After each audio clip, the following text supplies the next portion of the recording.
The conditions देखी थी कि कौन सी ऐसी कंडीशंस होती हैं जो प्लांट्स की ग्रोथ के लिए बहुत ही इम्पोर्टेंट होती हैं, जिसमें हमने इंटरनल फैक्टर डिस्कस किए थे, एक्सटर्नल फैक्टर डिस्कस किए थे।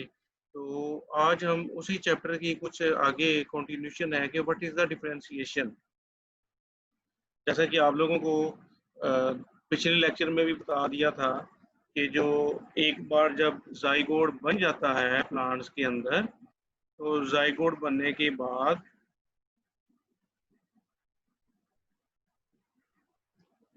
जो फर्दर एक्टिविटीज़ हैं वो मेरिस्टेमेटिक टिश्यूज़ के ऊपर डिपेंड करती हैं। जैसे ही सीड की जर्मिनेशन स्टार्ट होती है, तो सीड के अंदर, एक बीज के अंदर 2 किस्म के मेरिस्टेमेटिक टिश्यूज़ होते हैं।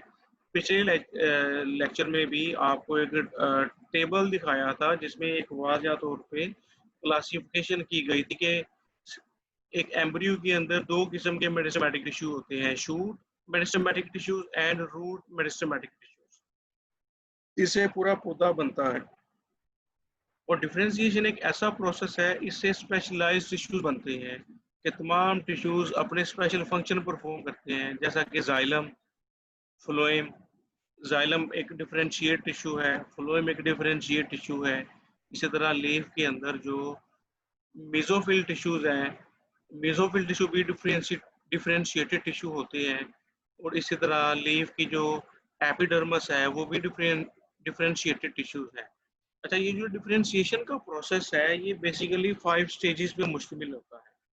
यहाँ पे आप लोगों से एग्जाम में शॉर्ट क्वेश्चन भी पूछा जा सकता है या फिर कोई लॉन्ग क्वेश्चन भी हो सकता है। Explain the stages of cell differentiation. तो सेल डिफरेंशिएशन की जो स्टेजेस हैं इसमें स्टेज 1 पे है द फॉर्मेशन ऑफ एम्ब्रियो। सबसे पहले एम्ब्रियो बनता है, जो फर्टिलाइज जाइगोट होता है, जाइगोट से एम्ब्रियो बनता है। एम्ब्रियो एक छोटा सा स्ट्रक्चर होता है जो कि फ्यूचर में प्लांट बनता है। अच्छा, एम्ब्रियो आपने देखा होगा जिस तरह 2 सीड्स है, कोटिलिडन है। एम्ब्रियो प्लांट्स में क्या होता है, अगर पीनट की हम एग्जांपल लो, मूंगफली जिसे कहते हैं, तो आपने खाई होगी। तो पीनट के जो 2 दाने होते हैं वो आपस में अटैच होते हैं। पीनट को अगर आप नेल से अलग करो, हाफ 2 पार्ट अलग अलग हो जाते हैं। उन दोनों पार्ट्स के अलग अलग होने के सेंटर में एक पॉइंट ऑफ अटैचमेंट होता है, एक छोटा सा नुक्ता होता है।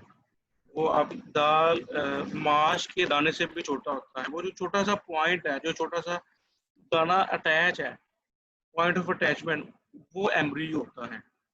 यानी कि बहुत ही छोटा छोटा सा स्ट्रक्चर होता है एक सीड के अंदर। अच्छा, एम्ब्रियो के अंदर जो है शूट और रूट एपिकल मेरिस्टेम्स वाज़िया तौर पे माइक्रोस्कोप में नजर आ जाते हैं।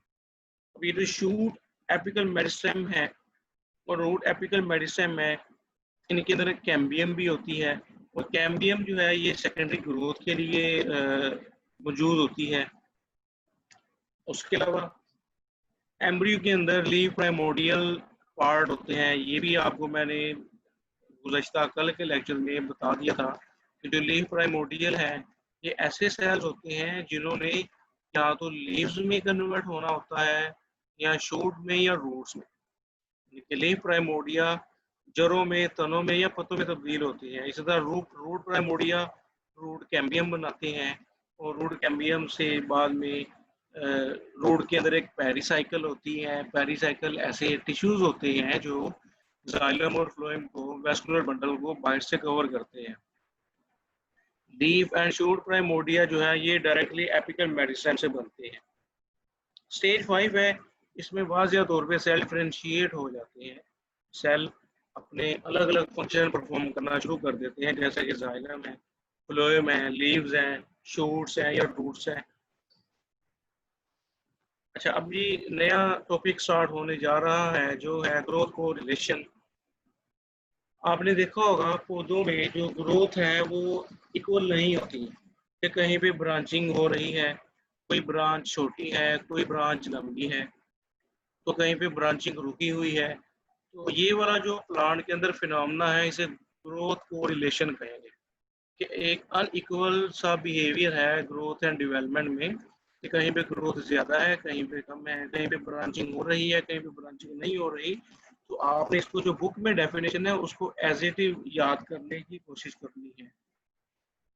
तो ये इस तरह से कुछ एक्सप्लेन की जाएगी। देख, एक प्लांट की जो ग्रोथ है वो आम तौर पर जो प्लांट की डेवलपमेंट है वो उसकी ग्रोथ और डिफरेंट ऑर्गन जो है वो एक वक्त में डिफरेंट रेट शो करते हैं, डिफरेंट डायरेक्शन में।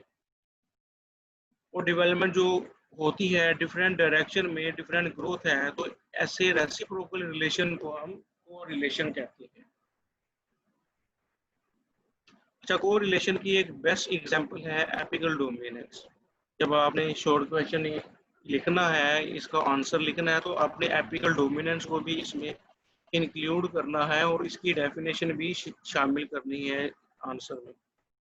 बहुत से प्लांट्स के अंदर सिर्फ जो है एपिकल बड ग्रो करती है, जबकि उसके नीचे वाली साइड पे जो एक्सेलेट बर्ड्स हैं वो ग्रो नहीं करती। यानी कि टर्मिनल पार्ट जो मेन ब्रांच होती है, जो मेन तना होता है दरख्त का, वो ग्रो करता है, और जो साइडों वाली छोटी ब्रांचिंग है वो ज़्यादा ग्रो नहीं करती। तो इस तरह का जो इफेक्ट है इसे एपिकल डोमिनेंस कहती है। सिर्फ मेन तना ग्रो करता रहता है और साइड वाले जो तने हैं वो ज़्यादा ग्रो नहीं करते। तो इसको एक एक्सपेरिमेंट की मदद से साबित किया जा सकता है कि एक एक्सपेरिमेंट कि जिसमें आप एक डायग्राम से अगर हम इसको एक्सप्लेन करने की कोशिश करें कि एपिकल डोमिनेंस में क्या होता है कि एक प्लांट है, उसका ये टर्मिनल पार्ट है, उसका ये जो टर्मिनल पार्ट है सिर्फ ये ग्रो कर रहा है, और उसकी जो लेटरल बर्ड्स है, जैसा कि ये वाला पॉइंट और ये वाला पॉइंट, यहाँ पे ग्रोथ रुकी हुई होती है। तो अगर इसको हम कैसे प्रूव किया जा सकता है, अगर इसको हम इस वाली मेन ब्रांच को यहाँ से कट कर दें किसी ब्लेड से या किसी सर्जिकल रेजर से, ये देखें यहाँ पे जहाँ पे प्रॉन्ट लिखा हुआ है, ये कट कर दिया है मेन ब्रांच को। तो बाद में फिर देखने को ये मिला कि जैसे ही मेन ब्रांच को कट कर दिया गया, तो ये जो साइड्स वाली दो ब्रांचिंग थी यहाँ पे ग्रो शुरू हो गई। ये वाली ब्रांच ग्रो कर गई यहाँ से, इसकी लेंथ में इजाफा हो गया, और नीचे ये वाली ब्रांच है, इसकी ग्रोथ में इजाफा हो गया। तो जैसे ही हमने एपिकल टिश्यू को कट किया, तो जो लेटरल लोअर एक्सिलरी बर्ड्स थी वहां पर ग्रोथ स्टार्ट हुई और वहां से ब्रांचिंग शुरू हो गई। तो यहाँ से ये बात साबित हुई कि जैसे ही हमने इसके टर्मिनल पार्ट को कट किया, तो इस प्लांट के ऊपर ये जो इफेक्ट था एपिकल डोमिनेंस वाला इफेक्ट, वो रिलीज हो गया। तो इसे हम कहेंगे डोमिनेंस रिलीज। तो इसका यही मतलब हुआ ना कि इसने किसी तरह से ये जो लेटरल ब्रांचिंग थी इसकी ग्रोथ को रोका हुआ था। तो यही फिनोमेना एपिकल डोमिनेंस कहलाता है कि जिसमें जो टर्मिनल पार्ट होता है या जो मेन ब्रांच की जो एपिस होती है वो साइड्स वाली ब्रांचिंग की ग्रोथ को रोकती है। तो ऐसे फिनोमेना को हम एपिकल डोमिनेंस कहते हैं। अगर इस मेन ब्रांच को कट कर दे, तो इसके कट करने की वजह से जो साइड्स की जो बर्डिंग है, जो साइड्स के बर्ड है वो ग्रो करना शुरू कर देते हैं और वहां से ब्रांचिंग होती है।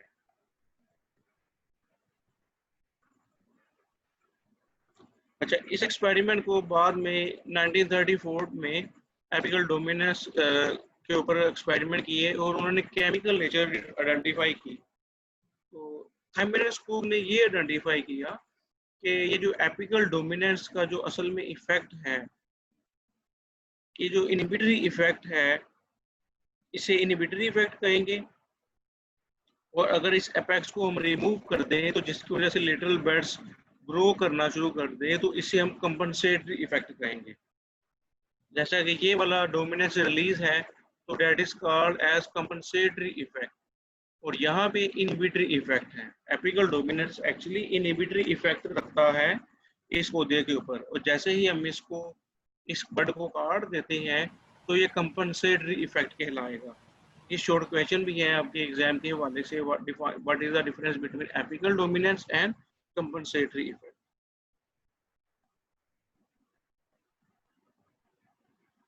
उसके बाद इसके ऊपर मजीद रिसर्च हुई और इस रिसर्च से ये बात सामने आई कि जो एपिकल डोमिनेंस है ये एक्चुअली ऑक्सिन्स की वजह से होती है। ये आप लोगों को पहले भी बता दिया था कि ऑक्सिन एक प्लांट हार्मोन है जो कि प्लांट्स के अंदर मुख्तलिफ फंक्शंस को कंट्रोल करता है। अब ये जो ऑक्सिन है, ऑक्सिन एपिकल डोमिनेंस इनिशिएट करवाता है। ये वहां पर भी हमने पढ़ा था जब ऑक्सिन्स को डिस्कस किया था कि what is the effect of auxin, कि ऑक्सिन एपिकल डोमिनेंस को प्रमोट करवाता है। अच्छा, बाद में ये भी बात सामने आई कि ऑक्सिन के अलावा साइटोकाइनिन भी एक ऐसा हार्मोन है जो कि एपिकल डोमिनेंस को कुछ प्लांट्स के अंदर प्रमोट करवाता है। लिहाजा एक्सपेरिमेंटली ये बात सामने आती है कि अगर हम साइटोकाइनिन का स्प्रे कर दें कुछ प्लांट्स के ऊपर, तो ये भी प्लांट्स में कुछ इनिबिटरी इफेक्ट इंड्यूस करवाता है और ये लेटरल बड को ग्रो नहीं करने देता।